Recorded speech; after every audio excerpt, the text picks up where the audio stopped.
Fala nação, sejam muito bem-vindos mais uma vez aqui ao nosso canal, sempre trazendo aí conteúdos diários para vocês sobre o time mais amado, mais querido do Brasil, Flamengo.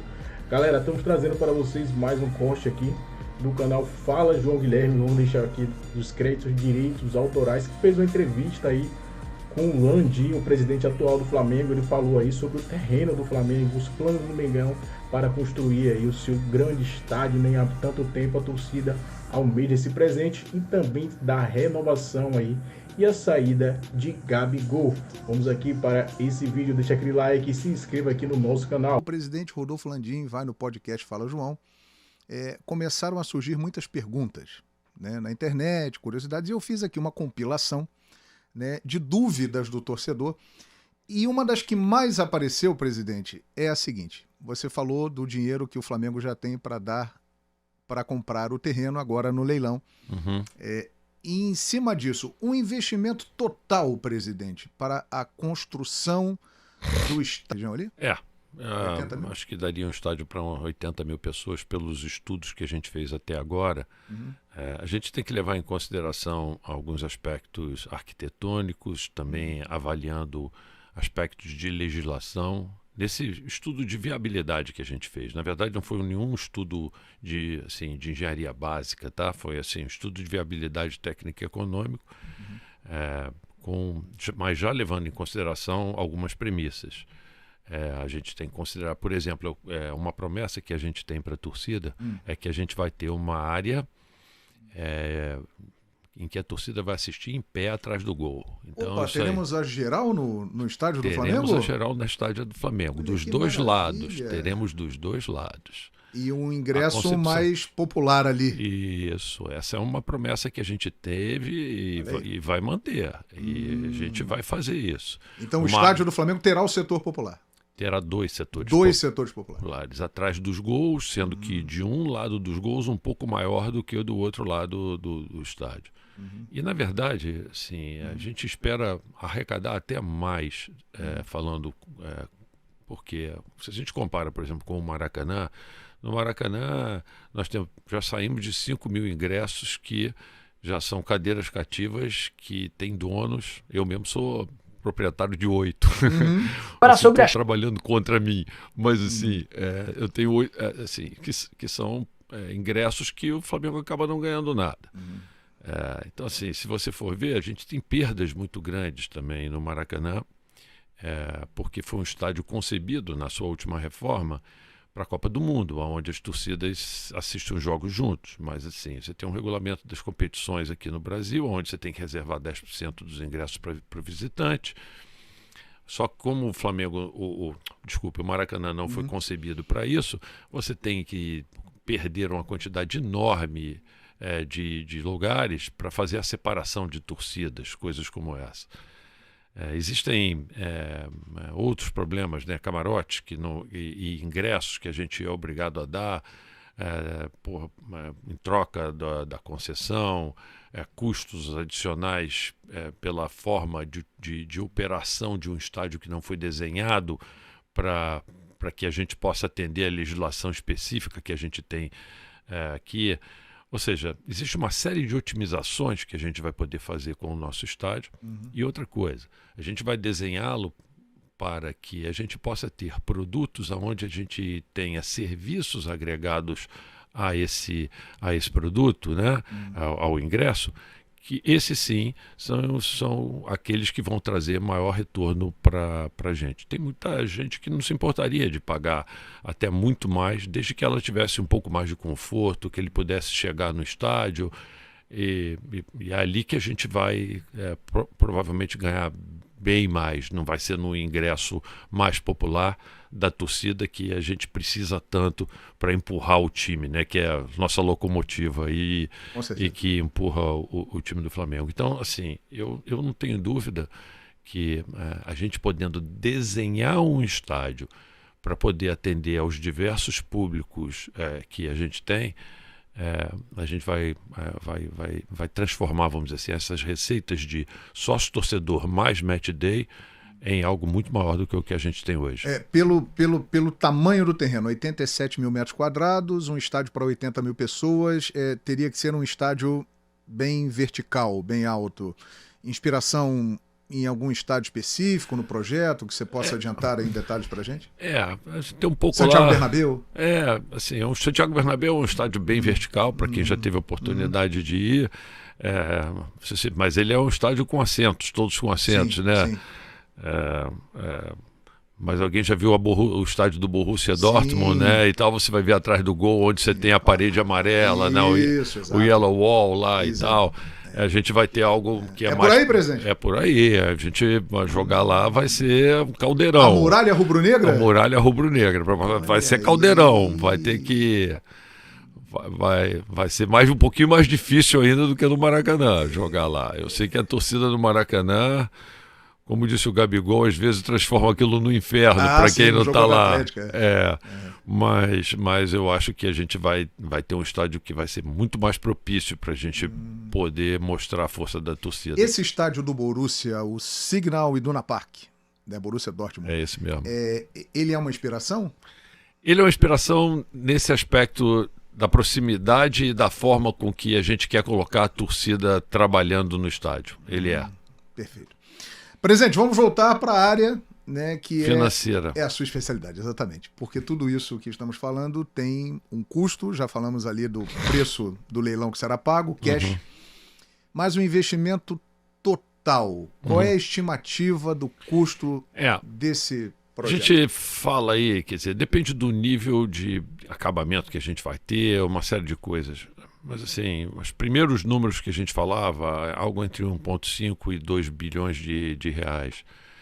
Se você, hoje a gente está conversando com a prefeitura e eu fiquei feliz, ontem mesmo eu vi o deputado Pedro Paulo reafirmando isso num vídeo que ele fez para todo mundo, de conversas que a gente tem tido com o prefeito. Para quem vem acompanhando o que tem acontecendo lá no Vasco, quer dizer, o Vasco tem um terreno lá que existia um potencial construtivo, mas que na verdade não vinha sendo usado e nem vai ser usado porque você tem um campo de futebol lá e o que o prefeito aprovou lá na Câmara dos Vereadores também, o que a gente sabe é um projeto onde você calcula esse potencial construtivo e permite que o Vasco utilize esses recursos para fazer uma reforma do futuro estádio dele, né? E a gente entrou com esse mesmo pleito junto à prefeitura. A gente falou, olha, nós temos lá a Gávea, nós temos um potencial construtivo lá na Gávea, pelo plano que a gente tem lá, isso é equivalente assim mais ou menos a 3,5 metros quadrados por cada metro quadrado que a gente tem lá na Gávea. Como a gente tem 70 mil metros quadrados lá na Gávea, isso daria lá 200 e tantos mil metros quadrados de construção. Hoje a gente deve ter uns 30 e poucos mil metros quadrados de construção na Gávea. A gente tem um plano, um projeto, que é a Gávea do Futuro, que a gente apresentou para o Conselho lá de Administração, onde a gente pretende fazer uma série de construções, hotéis temáticos e tudo isso no futuro na Gávea. Mas mesmo consumindo esses 40 mil metros quadrados, isso daria, vamos dizer assim, ainda um potencial construtivo para aquela área que bastante grande, que multiplicado por valor de mercado, nos daria aí entre perto de 500 a 600 milhões, que é mais ou menos o valor do que foi dado para o Vasco. Então, assim... Isso é uma moeda que a gente poderia utilizar com incorporadores para poder negociar a construção do nosso estádio, dando isso em troca na construção do nosso estádio. Então essa é uma moeda que não está fazendo parte, vamos dizer assim, dessas primeiras ações que o prefeito está tomando, mas que publicamente ele já assumiu isso como compromisso e fiquei muito feliz de ver o deputado Pedro Paulo, que está muito próximo dele, inclusive colocando isso num vídeo no dia de ontem e tal, que já está rodando aí pela internet aí. Muito bem, esse é um ponto. Fora isso, a gente tem, sem dúvida nenhuma, os naming rights, né? a gente imagina você colocar um estádio ali naquela posição, que é uma posição estratégica. Imagina se alguém chegando de avião, né? Eu faço isso toda semana. Indo para São Paulo, né? Não, você vê o gasômetro, né? Você vendo ali sentando do lado direito do avião, que você está posando no aeroporto Santos Dumont. Você imagina se tivesse ali um estádio com um tremendo outdoor lá em cima, assim, com um naming right de algum estádio vermelho e preto. Vermelho e preto, e com alguém lá. Quanto é que isso não vai valer, né? Numa área como essa, né?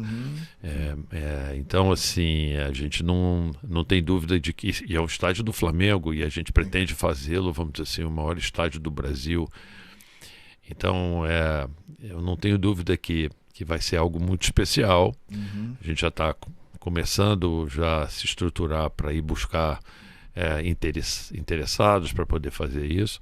Mas eu imagino que uma parcela também bastante significativa desses recursos vão poder ser aportados aí por esse patrocinador aí dos naming rights. Então você tem um potencial construtivo, você tem os naming rights, e o valor adicional que a gente vier a ter é algo que a gente tem condição de colocar no próprio fluxo de caixa. Agora vai caber lá aos sócios do Flamengo decidirem a forma com que vão querer buscar esses recursos. Existem outras alternativas, mas eu acho que isso é uma decisão futura. O bom é o seguinte, é que o Flamengo vai estar fazendo esse estádio num momento em que ele tem condições de fazer isso. O Flamengo cresceu e hoje tem condições de fazer isso. O Flamengo não tentou fazer como outros clubes fizeram. Quer dizer, no momento em que eles não tinham ainda geração de receita suficiente para construir um estádio, eles se endividaram para fazer um estádio. E acabaram se enrolando por causa disso. Não é o caso do Flamengo. O Flamengo aguardou um momento onde ele tinha uma geração de caixa bastante suficiente para poder construir o seu estádio, para poder tomar essa decisão. Essa é uma das perguntas também mais recebidas aqui, presidente. A preocupação. O Flamengo vai ficar endividado? O Flamengo vai quebrar, como outros times aconteceram? Não há chance disso? Não há a menor chance. Não, assim, pelo menos se a gente continuar deixando gente responsável lá sentado na cadeira, né? Entendeu? Esse é um ponto interessante, porque as pessoas falam muito isso, sabe? Eu vejo, às vezes, as pessoas comentando, dizendo assim, não, o Flamengo se organizou de tal forma e tal, que o Flamengo ele jamais vai passar por dificuldades financeiras de novo e tudo isso. Mas a realidade é que a gente sabe que não é bem assim. A história mostra que não é bem assim. Eu falo assim, hoje o Flamengo saiu, falando lá de quando eu comecei a ajudar lá o Flamengo, que eu fui cuidar da parte de planejamento e orçamento, né? Em 2013, no início de 2013. Exato. E aí a gente começou fazendo por um planejamento estratégico, onde eu estabeleci limites orçamentários para cada uma das áreas, que não existia isso, claro, lá no clube. O orçamento era mais que uma peça ali para ser apenas aprovada, mas não era seguida. E aí eu comecei a botar metas para cada uma das áreas e controlando as despesas de cada área, né? Ficamos ali 3 anos, a gente conseguiu sair de receitas de 212 milhões para algo perto de 500 milhões, e a dívida do clube, que era de 750 milhões, baixou também para perto, ordem de grandeza de 500 milhões, vamos lá. A gente sai, fica fora durante 3 anos, e pelo menos quando a gente recebe o clube de volta, em 2019, a ordem de grandeza das receitas era a mesma, e a ordem de grandeza da dívida também era a mesma. Então, pelo menos o clube não andou para trás, mas também não andou para frente. Aí a gente pega e primeiro eleva para algo como 800 milhões nos 3 primeiros anos, mesmo com o Covid, com todos os problemas que a gente teve, né? E agora a gente subiu para 1,3 bi. Pra você ter uma ideia, a dívida líquida do Flamengo, dívida líquida é aquela que você tem, tirando, vamos dizer assim, o caixa que você tem para poder pagar. Então você pode ter uma dívida maior, mas se você tem dinheiro em caixa, você pode pagar a dívida, né? A dívida líquida do Flamengo, fechando aí em 48 milhões de reais, que é nada. Impressionante. o EBITDA da gente, que é o lucro líquido operacional antes de pagar a depreciação, amortização do Flamengo. Bom, importante esclarecer. Seu mandato termina no dia 31 de dezembro. Termina. Perfeito. Será que a história de um dos jogadores mais importantes da história do Flamengo também irá terminar no dia 31 de dezembro? Um narrador um dia disse o seguinte, presidente Rodolfo Landim: Gabriel Barbosa, na galeria dos imortais rubro-negros, ele é o escolhido, o predestinado. E o que ele fez está registrado aí. Mas houve uma reviravolta nessa história. E a situação do Gabigol, presidente, que tem contrato até o último dia do seu mandato? Pois é. Essa é uma discussão que a gente vem tendo com ele já há algum tempo. E ela envolve basicamente duas coisas, né? O valor do contrato e também o prazo do contrato. E eu acho que isso é fruto, vamos dizer assim, do momento que a gente está vivendo. A gente já procurou o Gabriel, fez uma oferta para ele, e essa oferta talvez não atenda, vamos dizer assim, aos interesses dele, e se não atender, o caminho natural dele vai ser, quando chegar ao final do ano, ele tiver o passe livre, ele poder escolher para onde ele vai. Se ele tiver alguma oferta melhor, ele vai poder ir. Sim, o Flamengo faz isso, já fez isso com vários jogadores. Por exemplo, assim, o Diego Ribas, o Diego Alves, por exemplo, chegaram ao final do contrato deles e renovaram por mais um tempo conosco. Foi oferecido para eles um contrato, eles renovaram. Felipe Luiz, a mesma coisa. Ao final do contrato do Gabriel, a gente pode oferecer para ele uma proposta que ele pode ficar interessado ou não. A gente fez isso para o Everton Ribeiro. A gente adora o Everton Ribeiro. Foi um jogador também que fez parte dessa galeria. Histórico, não. E um profissional exemplar em todos os sentidos, cara. Assim, dentro, fora de campo. Um rapaz de ouro, esse menino. Mas assim, ele teve uma oferta melhor. Uma oferta que deram para ele acho que de 3 anos de contrato e tal, que assim, pelas análises da gente de risco e tudo, a gente achou que alguém fez uma oferta melhor do que a gente. Ele é um profissional e saiu. Eu não sei, vai depender das ofertas, eu acho que o Gabriel tiver, e se ele vai estar feliz querendo continuar no Flamengo. O Flamengo já fez a oferta dele. O Flamengo já fez. O Flamengo fez oferta para ele. Ou seja, depende dele. Depende dele. Agora, ele pode dizer que a oferta não atende a ele. E aí, acho que é um direito dele. Ele é um profissional. Ele tá, a partir do dia 1º de julho, ele pode assinar um pré-contrato. Sim. Com qualquer outro clube. Ele vai ter que jogar mais 6 meses, mas ele assina um pré-contrato com qualquer outro clube. Faltam poucos dias para ele poder assinar um pré-contrato, inclusive. Mas, assim, o que ele tinha de expectativa em cima de valores e de prazo de contrato, o Flamengo não aceitou. Entendi. E fez uma outra proposta que agora depende dele. Depende dele. A situação... Isso aí, pessoal, ficamos por aqui e esse foi mais um post aqui do nosso canal aí. Vamos deixar os créditos ao comentarista, jornalista aí, narrador aí, Fala João Guilherme, estará aqui na descrição desse vídeo aí, com essa entrevista, né, esse podcast que ele fez aí com o presidente atual do Flamengo aí, que vai vencer agora em dezembro, né, Landim aí, falou aí sobre o estádio do Mengão, pretende aí o Flamengo construir um estádio para 80 mil pessoas, capacidade aí, vai ter valores menores aí para a galera do povão.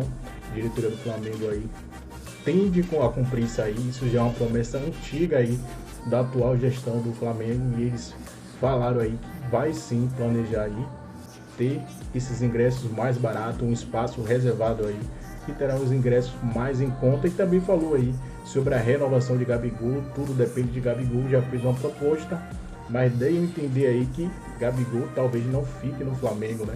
Porque isso só depende dele. Então o Flamengo já fez uma proposta para Gabigol, e Gabigol e seus empresários não aceitou. Isso a gente já sabia, né? Mas agora Landim novamente aí veio ao público nessa entrevista aí, podcast do Fala João Guilherme, e confirmou mais uma vez aí que já fez a proposta a Gabigol e Gabigol não aceitou. Esse foi mais um vídeo aqui, galera. Deixa aquele like maroto e se inscreva no nosso canal.